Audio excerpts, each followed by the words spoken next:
Inshallah, we will sign it. Very much. Historical day in our history, inshallah, we will sign the peace agreement. Inshallah, peace will be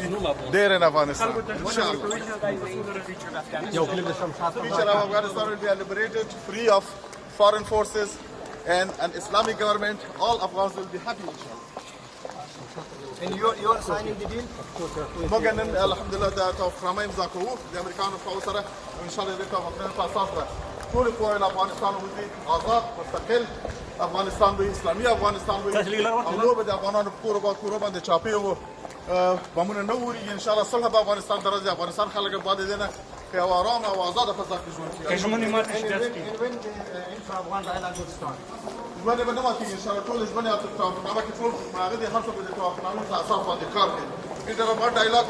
د دې نه توافقنامه د وروسته چې کله ټول بندیان خوشي شي 15000 نفر 15000 نفر وروسته به انټرابار ډایلاګ ان شاء الله شروع کیږي یا کله په خپل خلاصي کې د 15000 بندیان 15000 بندیان به د دې توافقنامې نه وروسته په دې باندې عمل شروع کیږي سر له سبانه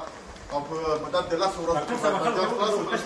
انټرابار ډایلاګ ان شاء الله شروع کیږي حکومت هیواد په دغه انټرابار ډایلاګ تر اوسه پورې په دې باندې د دې مسایل باندې درې وړه خواوې تصمیم نیسي د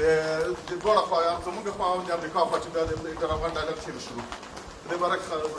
مشکل څه تر ولې چې بشي د خلاصي د انټرابار ډایلاګ هو زموږ په لاس کې وي